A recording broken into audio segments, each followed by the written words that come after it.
फिर से सुनिए, आर्टिकल 25 के दो हिस्से। पहला हिस्सा क्या कहता है? Freedom of conscience, practice, propagate and profess your religion, right? That gives you active freedom, right? To profess your religion, to practice your religion. And the word conscience is more wide than religion. In Puttaswamy case, Supreme Court has already said that in freedom of conscience, freedom to practice or freedom to have any political ideology also comes under your freedom of conscience. So 25 ka A section gives you active freedom, not absolute freedom, because it has some checks: public health, morality, public order. इन तीन आधारों पर आपके article 25 की freedom को control भी किया जा सकता है। लेकिन जब आर्टिकल 25 में हमने फ्रीडम दे दी कि भाई आप अपना धर्म मानिए, 26 के अंदर में हमने ये कह दिया कि आप अपने धर्म के अफेयर्स को स्वयं मैनेज करिए। समझना, 26 के अंदर हमने ये कह दिया कि आप अपने धर्म के अफेयर्स को स्वयं मैनेज करिए, उसके लिए रिलीजियस इंस्टीट्यूशंस बनाइए। तो 25 का ए और 26 को जब हम मिला करके देखते हैं तो हमें लगता है इंडिया में बहुत रिलीजियस फ्रीडम है, क्योंकि 25 का ये कहता है कि भाई आपके पास में अपना कॉन्शियंस, अपने रिलीजन को फॉलो करने की स्वतंत्रता। 26 कहता है कि अपने रिलीजन के अफेयर्स को मैनेज करने के लिए उससे रिलेटेड जो भी मैटर्स हैं, पूजा कैसे करनी है, कहाँ करनी है, शादी कैसे करनी है, ये सब कुछ मैनेज करने के लिए आप जो है वो अपने इंस्टीट्यूशंस बना सकते हो और वो इंस्टीट्यूशंस आपके अपने रिलीजियस अफेयर्स को मैनेज करें। ये दोनों आर्टिकल्स पढ़ करके हमारे दिमाग में बहुत बार सेंस आता है कि इंडिया में बहुत ज्यादा पॉलिटिकल फ्रीडम है। लेकिन ध्यान रखिए, एचवी कामत ने क्या कहा था?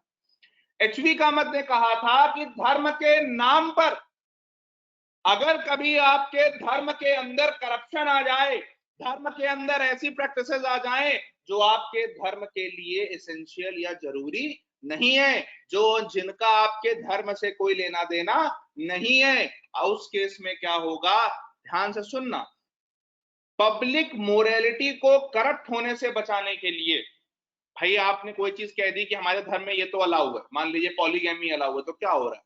पूरा समाज पॉलीगैमी करने लगा। पॉलीगैमी मतलब बहुत सारे विवाह करना पुरुषों के द्वारा, तो महिलाओं की क्या स्थिति होगी?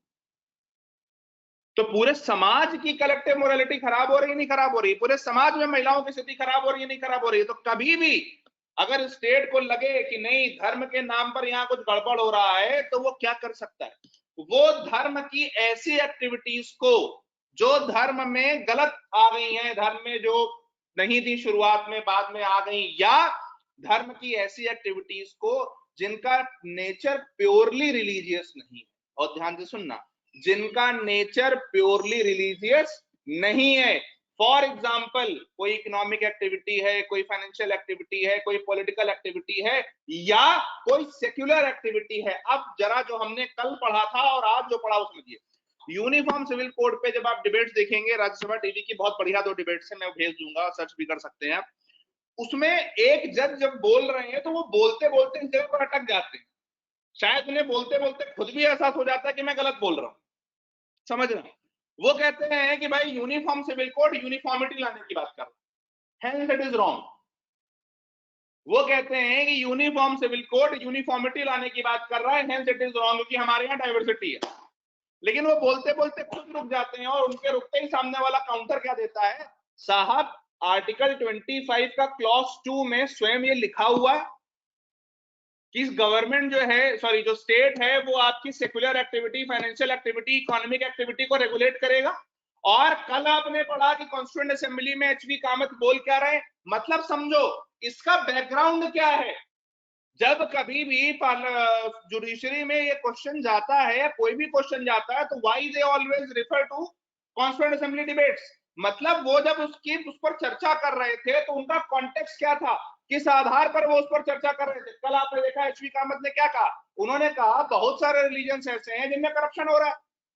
करप्शन हो रहा है मतलब उनकी रिलीजियस प्रैक्टिसेस डिटोरिएट हो रही हैं, अननेसेसरी चीजें उसमें आ रही हैं। तो स्टेट के पास में ये होना चाहिए कि स्टेट ऐसी रिलीजियस प्रैक्टिसेस को रेगुलेट, रिस्ट्रिक्ट, प्रोहिबिट, रिपील कर सकता है। क्यों? क्योंकि उन्हें चिंता किस बात की थी कि अगर, देखिए एक शब्द डाला गया ना, पब्लिक मोरालिटी, कभी सोचा है क्यों डाला गया? बहुत वेग शब्द है, मान लिया, लेकिन कभी सोचा है क्यों डाला गया? अगर मान लीजिए आपके समाज में आपने कह दिया कि भाई हमारे धर्म में पॉलीगैमी चलती है, पूरे समाज में पॉलीगैमी होने लगी, तो पब्लिक मोरालिटी के खिलाफ है ना भाई ये। वो एक अलग केस है कि वो एक वाइड वर्ड है, डिफाइंड नहीं है। लेकिन जब ये डाला गया विषय कि पब्लिक मोरालिटी के अगेंस्ट होगा तो रिलीजियस फ्रीडम आपकी नहीं मानी जाएगी, तो डालने का विचार यही था कि कहीं ऐसा ना हो कि आप जो है वो सती प्रथा करने लगो, पॉलीगैमी करने लगो, ट्रिपल तलाक करने लगो, बाल विवाह करने लगो रिलीजन के नाम पर। और इसलिए वहां पर जो शब्द डाला गया सेक्युलर एक्टिविटी, जिस पर कल मैं उस तरफ एक साइड का आर्गुमेंट दे रहा था, आज मैं दूसरे साइड के आर्गुमेंट पर आ रहा हूं कि आपका आंसर ऐसे ही होना चाहिए। तो जो सेक्युलर एक्टिविटी डाला गया है उसका मतलब क्या है, आपके रिलीजन में, बहुत ध्यान से सुनना इस बात को, आपके रिलीजन में जो कोर रिलीजियस प्रैक्टिसेस हैं, बहुत ध्यान से सुनना, आपके रिलीजन में जो कोर रिलीजियस प्रैक्टिसेस हैं कि भाई मुझे मंदिर जाना है, मुझे वहां भगवान चाहिए, मैं भगवान की पूजा करूंगा, मैं ये त्योहार मनाऊंगा, this all that shall not be touched. But जो ऐसी एक्टिविटीज हैं जो कहीं ना कहीं समाज की मोरालिटी के लिए खराब है और तुम्हारे धर्म के लिए इसेंशियल भी नहीं है, जो समाज की मोरालिटी के लिए खराब है और तुम्हारे धर्म के लिए इसेंशियल भी नहीं है, उन्हें स्टेट रेगुलेट, रिपील, प्रोहिबिट कर सकता है या रिस्ट्रिक्ट कर सकता है। 3 क्लास पहले हमने बहुत सिंपल भाषा में आपको बोल के निकल गए हम essential religious practices. Standing here today, can you comprehend how the definition and the meaning of Article 25 has been turned on its head? Just because you know what was the context in the Constituent debate, Constituent Assembly's debates. अब आपसे कोई पूछे कि क्या India में uniform civil code article 25 को breach नहीं करेगा, तो आपका जवाब क्या होगा? Article 25 defines the entire spectrum of secularism, which gives space for regulating non-core religious activities या secular activities of religion। भाई देखिए, आपका शादी करना, मेरी बात ध्यान से सुनना, आपका शादी करना, मंत्र पढ़ना, वो सजदा पढ़ना, ये कोई रेगुलेट करने थोड़ी जा रहा है। रेगुलेशन कहां पर है? शादी के बाद वो रजिस्टर होगी। रेगुलेशन कहां पर है कि शादी होने के बाद महिला पुरुष को बराबर हक मिलेंगे। कोई ये थोड़ी कह रहा कि मंदिर में सब लोग सब कोर्ट में जाके मैरिज करेंगे, ये तो कोई नहीं कह रहा। मतलब uniformity in only those activities which are secular in nature और विच आर आर्टिकल 25 2A वाली एक्टिविटीज। एक मिनट, कितने लोगों को ये बात समझ में आती है? ठीक, अब आप ये सोचिए कितना दिमाग लगा के 25 2A बना। Actually, now the fourth thing, it is not 44। आधी दुनिया ये नहीं समझती, बहुत बड़े बड़े लोगों से मैं बात करता हूं, कॉन्स्टिट्यूशनल लॉयर है, और अक्सर वो क्योंकि दिक्कत क्या है, कॉन्स्टिट्यूशनल असेंबली की डिबेट सब नहीं पढ़ते। It is not 44, it is 25 2A that gives the constitutional legal backing to UCC। और जब भी कभी कोर्ट में केस जाएगा, जब भी कभी कोर्ट में केस जाएगा यूसीसी का, कोर्ट बोलेगा कॉन्स्टिट्यूएंट असेंबली डिबेट्स में ऑलरेडी ये बात हो चुकी है। कल मैंने आपको दिखाया एचवी कामत वाला कि भैया 25 2B बोल ही रहा है नॉन रिलीजियस एक्टिविटीज को, सेक्युलर एक्टिविटीज को रिलीजन के उसमें यूनिफॉर्मिटी लाई जा सकती है, because you have to establish a public morality in the society, you have to destroy all the corrupt practices of every religion. Now people don't understand what is uniformity in uniform civil code। Uniform civil code का uniform मतलब for all religions without any partiality. यही तो India का secularism है, कोई एक religion नहीं, सबके लिए सब कुछ करना।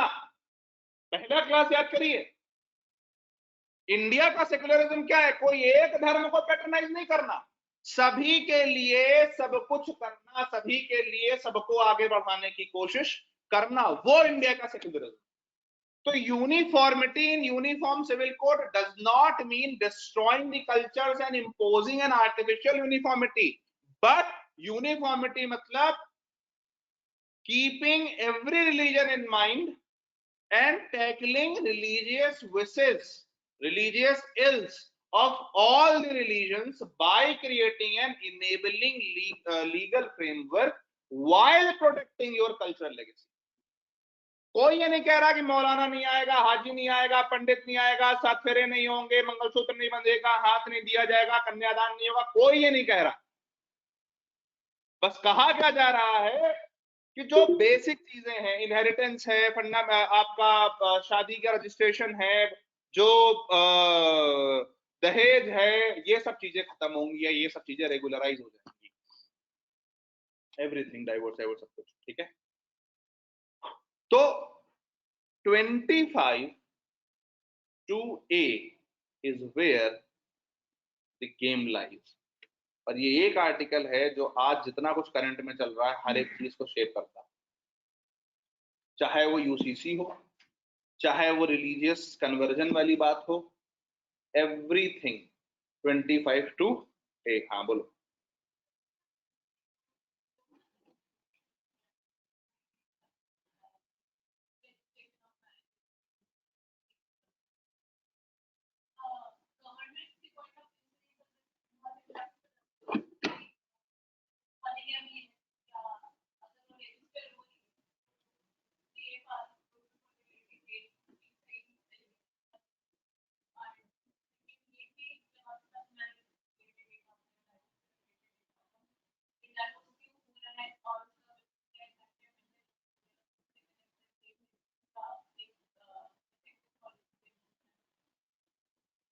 हाँ बोल सकते हैं। और ये एक बहुत बड़ी समस्या भी है, नॉन अवेलेबिलिटी ऑफ डेटा। हमें पता ही नहीं है कि किस व्यक्ति की कितनी पत्नियां। बिल्कुल हाँ।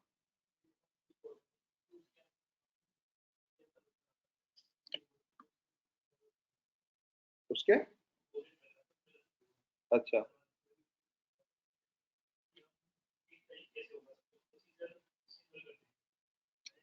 प्रोसीजर सिंगल किस चीज का करेंगे ये इंपॉर्टेंट है भाई। देखो ऐसा है, प्रोसीजर का मतलब ये है जहां पर रिलीजियस एक्टिविटी खत्म होंगी वहां से प्रोसीजर से एक होगा। मैं एक मिनट, मैरिज करना according to your customs is your religion, article 25(a। Marriage को रजिस्टर कराना is secular activity, legal activity 25(2)(a। बात समझ रहे नहीं समझ रहे? डाइवोर्स का process is a secular activity, do you understand? Succession का process is a secular and legal activity, ठीक है ना बात? ये चीजें एक होंगी। You need to understand that religious sphere will not be touched only in those cases जहां पर कोई ऐसी रिलीजियस एक्टिविटी है जो फंडामेंटल राइट्स को वायलेट कर रही है, ग्रॉसली वायलेट कर रही है, आर्टिकल 13 के अगेंस्ट में जा रही है, उनको हम रोकेंगे। ठीक बात है? कुछ पूछना हो, कुछ जांचना हो तो पूछो।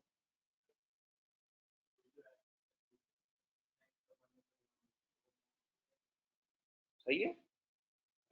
अब फिर वही बात, वन नेशन वन लॉ में लॉ क्या कर रहा है ये सवाल, आप समझ रहे हैं मेरी बात? वन नेशन वन लॉ में लॉ का scope is the original question, not the anything else. ठीक है? कोई और?